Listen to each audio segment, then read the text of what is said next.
you don't need any agency for the scholarship. To be honest, you don't. You can apply yourself. I went for the interview just because I was a woman. I felt like I didn't get. It's not easy, but you cannot give up. You have to like put in your best. You have to keep trying, and something will surely click. I'm sick of all these thoughts that are stuck in my head. I'm sick of wishing I could just forgive and forget. I'm sick of all these thoughts that are stuck in my mind, my mind, my mind.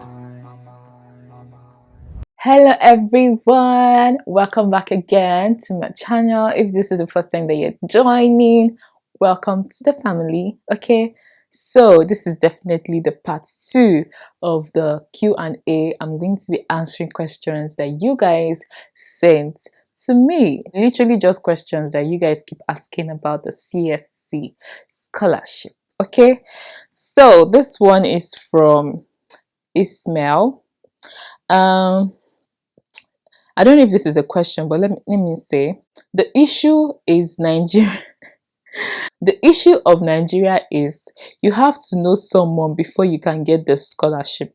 Even if you pass the exams and interview, I think type B will be more straightforward. What will you suggest or advise on? That's why I was laughing, because this question is funny, but I understand. Even me, I have the same kind of feeling. Like when I was applying for the scholarship, I was feeling the same way. I was feeling like, see, am I going to get this scholarship? You know how Nigeria is. We all know how Nigeria is. You have to know people, before you can be able to get something like this. Are there some people that got this scholarship based on the people they know? Yes. I'm not going to come and lie to you that the Ministry of Education will not give some slots to some people. They will actually want to give some slots to some people in high power, Ministry of Education, people that are in like leadership positions will actually get slots to bring their children or to actually get the scholarship. So yes, it's true. But when I was applying, the one thing I tried not to do was to think like this. I didn't want to think like this because I felt like if I start thinking like this, it will make me not like put in my best, and it will make me to give up because I was rejected so many times. I applied for PTDF. PTDF scholarship is a scholarship that is given by petrol. It's kind of petrol kind of scholarship, and you have to do courses related to petrol and petrol engineering, mining, all those kind of things. And that scholarship is given by PTDF. And I applied for that scholarship 4 times. And that scholarship, you're not going to write exam. Okay, you're just going for interview. That question, the one question I know that they kept asking me was, have you published anything? They always want you to publish, because they would like to give the scholarship to people that they feel like, that you, after you've gone to study, you come back and maybe you want to be a teacher, a lecturer, something like that. So I did that exam. I actually applied for that scholarship 4 times. I did not get. I applied for the Commonwealth. I did not get. I went twice for Commonwealth interview. I didn't get. Even this CSC, I had applied once. I didn't get. And there were a lot of people there. But I kept applying. Let's say it was just fate, just believing that maybe I would get. I didn't think I was going to get. I didn't think it was going to be possible. That's why I always advise people, see, when you are doing all these things, just put it in God's hands, put in your own best and leave the rest to God. You never know. You never know. And I'm the kind of person that don't just put one egg in one basket. I put my eggs in so many baskets, just hoping that at least something will click. So that's the thing. But I'm also the kind of person that will not just settle for just anything. I'm not the kind of person that will just settle for anything. So even while before I started applying for this scholarship, I was working. I was a banker. I was working, and I just said, you know what, this is not it. Like while I was working, I just knew that this is not what I wanted to do. So I resigned, and I was doing really well. Oh, I was really doing really well. I remember the manager of the bank, she didn't want me to go. She's a woman, very, very beautiful woman. She didn't want me to go, but I felt like this was not it. Number one, I studied electrical electronics. Why should I be working in a bank? applying for job is not easy. The job market is not easy, especially for women. Like if you're a woman and you did engineering, it's not easy. People look down on you, you know. They'll be like, what can you do? So it wasn't easy for me when I was applying for work, you know. There was even this job I applied for in Lagos. I had applied and I went for the interview just because I was a woman. I felt like I didn't get. So you see, like in the job market, in life in general, it's not easy, but you cannot give up. You have to like put in your best. You have to keep trying, and something will surely click. So don't ever think like this that, oh, it's for some people, or they have some people. Yes, they will have some slots for those people that know someone, but definitely they will have a slot for you. When I wrote this exam for the second time, I think I was well prepared because after the exam, it was easy for me. I resigned from work. I was literally not doing anything. When I resigned from that job that I was doing, I was not really doing anything. But I remember that I was working on my YouTube channel because I had a YouTube channel as of that time. That was 4 years ago, or probably 5 years ago. I had a YouTube channel. I had a blog, like my own website. So I was posting on my blog. I was posting on my YouTube channel. There were so many things I was doing, and I was always going to the library. I was just reading, not because I was reading for like anything. I was just reading for fun because I was literally not doing anything. So when I applied for the scholarship the second time, and I went for the exam, it was not hard for me. So don't look down on yourself and feel like you have to know someone. You have God, you know God, and that's all that matters. Okay, so yeah, don't think like this. That's what I'm trying to say. I used to think like this before. I used to feel like I had to know someone, but unfortunately, even the people that I felt like I knew, when it was time for them to help me, they were nowhere to be found. So you cannot even depend on anyone, because when the time comes that you need them to assist you, to help you, they'll be nowhere to be found. So look at God, depend on God. Okay, so let me go to the next question. Hi Oma, thanks for this wonderful information, but please, I have read that we need an agency from the university in China to apply. Are you an agent, and can you be mine? And also, I'm going in for bachelor's degree. You said agency. Okay, agency. I thought you said agency number, because while you're applying for the scholarship, you need to know the agency number of the university. Okay, you're going to fill in the agency number of the university in the scholarship website while you're applying. You don't need any agency for the scholarship. To be honest, you don't. You can apply yourself. Just go to the website, fill in the information, upload your documents. That's all. You don't need any agency, anything. When you already have the agency number of the universities you want to apply to, you know the university that you want to apply to, that's all you need. You have your documents, go to the website, fill everything, and that's it. But then there are some people that feel like they still need someone to help them to apply. That's where I come in. So I help people to do the application. They just send me their documents, and I just go through them and I just assist them to apply, because I basically know what's, the steps or the right school, for them to apply. So that's why they reach out to me personally to actually apply for them.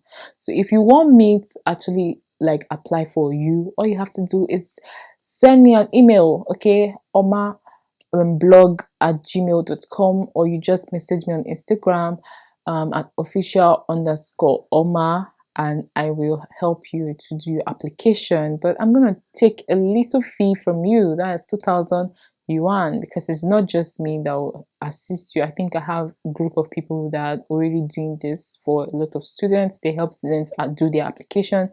So all you have to do is message me, okay? But you can do it yourself if you want.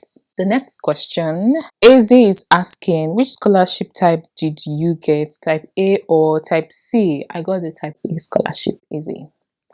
The next question, I realized that there are no CSC scholarships for English taught program. Is this true? No, that's not true. There are a lot of scholarships that are taught in English. All you have to do is actually show that yes, you know how to speak English, that you have the English certificate. Some people actually write the IELTS exam or the TOEFL exam, or you can just go to your school and ask them for a certificate showing that you did your major in English. If you want to actually do like an English thoughts, that's something that you can do. So yeah, that's what you should do. Do like an English thoughts, or you can even do Chinese thoughts. To be honest, you can do English Chinese thoughts, but I feel like applying for the English thoughts exam for international is very, very competitive, because a lot of internationals are applying for the scholarship and most of them speak English. Okay, so a lot of people don't want to do courses in Chinese. Chinese is very, very hard, you know, and then having to study in Chinese is also very, very hard. So a lot of people do not want to study in Chinese. They will prefer to actually study English. But you see, a lot of people that don't want that competition, all those things, they apply for Chinese thoughts. Okay, so you apply for Chinese thoughts exam. But if you feel like, I can't do it, do English, because personally for me, if you ask me, will I do Chinese thoughts again? Never. Never, never, never, because it is so hard. It is really, really hard studying in Chinese. I'm telling you, literally, you will not understand what the teacher is actually teaching. Sometimes I feel like you are the one that is literally teaching yourself. It's not easy. It's really, really not easy to study in Chinese. So if you know you cannot study in Chinese, don't even try it. That's my advice. Next question.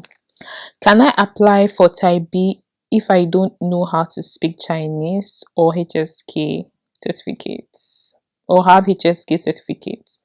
Yeah, you can. You can apply for Type B even though you don't know how to speak Chinese, because they have English thoughts. Okay.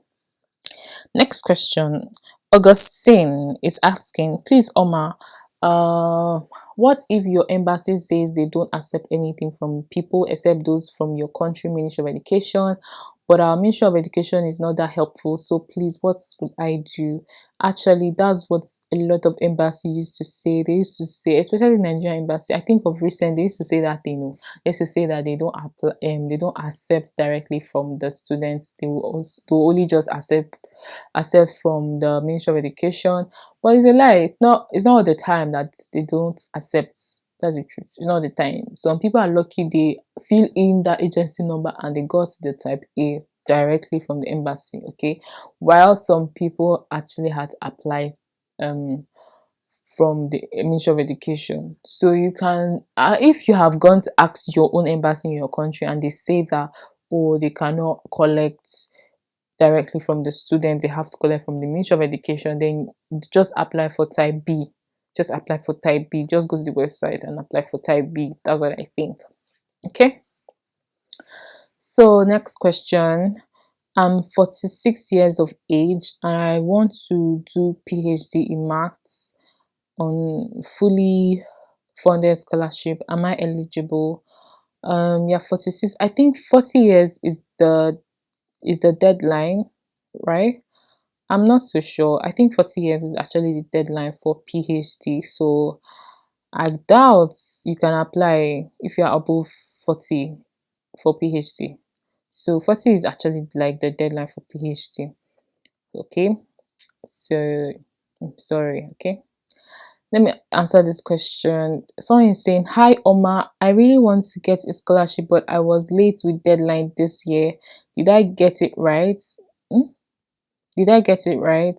Can you also please tell me how to write a good personal statement? Uh, okay. I don't know when you sent me this message, because this message is 2 weeks ago. So the deadline is not over. Okay, it just opened this month, December. That's when the scholarship just like opened. So you can actually apply for the CSC Type B. For Type A, I think it's already like over or something. But for Type B, it's still ongoing, so you can apply. And then if you're writing your personal statements, there are lots of samples on Google. Just check online, check on Google and type sample of personal statements.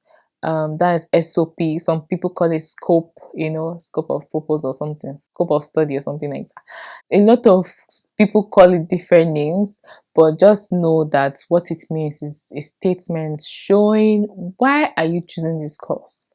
So you don't want to know, why did you choose this course? Why are you coming to China? Why did you choose China? You could have still have gone to another country, but you chose China. Why are you coming to China? Like, you want them to feel you, that I have a passion for this cause. I've always wanted to do this cause. This cause has been something that motivated me from childhood. You want to tell them a story that is so captivating that when they read, your SOP, they'll be like, this person is so intelligent.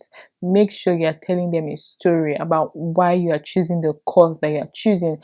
Also, why you want to come to China. Don't even make it look like you want to stay in China forever. Make it look like after you've come to stay in China, you can go back to your country. It's very important. So yes, make sure you make them feel like, okay, after I finish staying here, I'm going back to my country. I'm not gonna stay here forever. I'm not. Make sure you do that, but just sell yourself. That's what it's about, because a lot of people are going to be selling themselves, and it's from your SOP that they will want to pick to know who is actually serious. So that's something you have to think about. Okay, next question. Thanks for the info. Please, when is Type B scholarship going to commence? The Type B scholarship has already started this month, December, and it's going to be ending around March, depending on your school. So start applying, okay? The next question. Hi, Oma. I want to apply for this scholarship next year. I've got questions. Is there any way to reach you? Email, social media, anything? You can reach me on my email, ormahblog@gmail.com, or you can message me at official_Oma. That's my Instagram page. I'm always available on this platform. Instagram is just my go-to place. A lot of Nigerians are there, so that's where I always like to just go there and watch a lot of videos and watch a lot of pictures. So if you have any question, just message me, okay? Another question. Hi, love. I have a question. My sister recently got the presidential scholarship. That's really cool. Presidential scholarship. And received the JW202 letter plus fully funded letter from my university. Is it necessary to show a financial ability to the embassy? I know that people who are getting full scholarship do not need to prove this in other countries, but I'm not sure about China. For China, I don't think you need to show them any proof of fund. The moment you have a scholarship, all you need to do is to show them your letter that you've gotten the scholarship. And then when you show them your letter, they'll be like, okay, yeah, this person has gotten a scholarship, so let's just let her in. The moment you just show them that I've gotten the scholarship, they'll say, call me to my country. I don't think they even reject anyone that have gotten the scholarship. It's only those people that they are going to be the ones to pay their school fees. Those are the people that will have to show proof of fund, to say that, yes, I have the money. I have the money to pay. You have to show them proof of fund. But if you have the scholarship, you don't need to show them any proof of fund, okay? You just need to show them your passport, and then you need to show them your results, and it has to be the original certificates. I remember one girl, when she was actually going to the embassy, she didn't have her original certificates. That's your notification of your results. She didn't have the original copy, and then she had to go. She was even so frustrated that she had to cancel, like, because she got 2 scholarships. She got the CSC scholarship, and then she got the MOFCOM scholarship. So I don't know why she would have preferred MOFCOM, because yes, MOFCOM is 1 year, all right, but or I think MOFCOM was like 2 years. But for CSC, she felt like for CSC she would have to do like 3 years, and she wanted to hurry up and go back. But the money you get from the 2 is different. For MOFCOM, you come, you are getting paid monthly, that's all, and you're not getting any money from your country. But for CSC, it's totally different. You're getting money from both your country and then from China. And I feel CSC for Type A was so much better, but she preferred the MOFCOM due to some discouragement she got at the embassy when she was applying for her visa.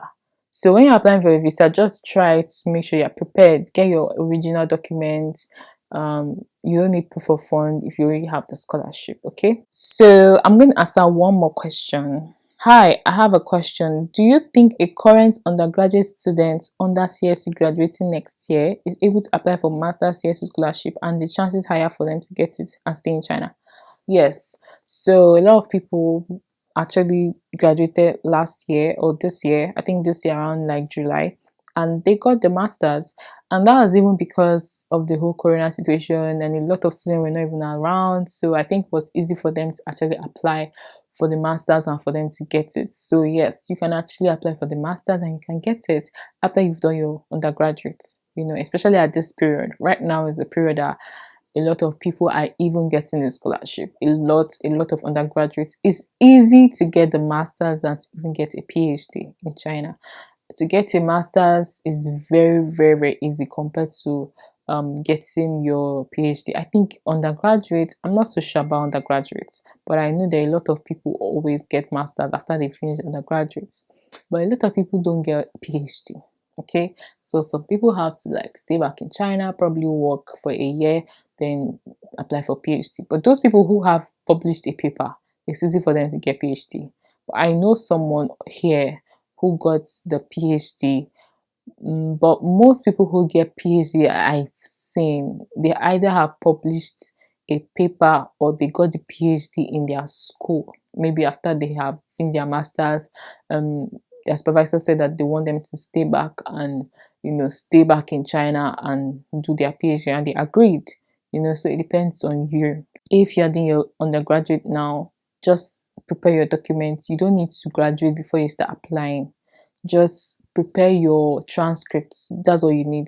Prepare your transcripts, prepare your documents, and apply right now. Even as you're in your final year in your undergraduate, just apply around this period of time. Don't wait till you graduate till you now start applying. If not, you have to leave China because your visa will expire and then you have to leave China. So start applying from now. If you're in your final year, all of you that are in your final year, start applying from now. Any document you can have, just use it and apply. Okay, so guys, I hope you enjoyed this video. If you did, give this video a thumbs up, subscribe to my channel. Okay, I will see you guys in my next video. Bye for now.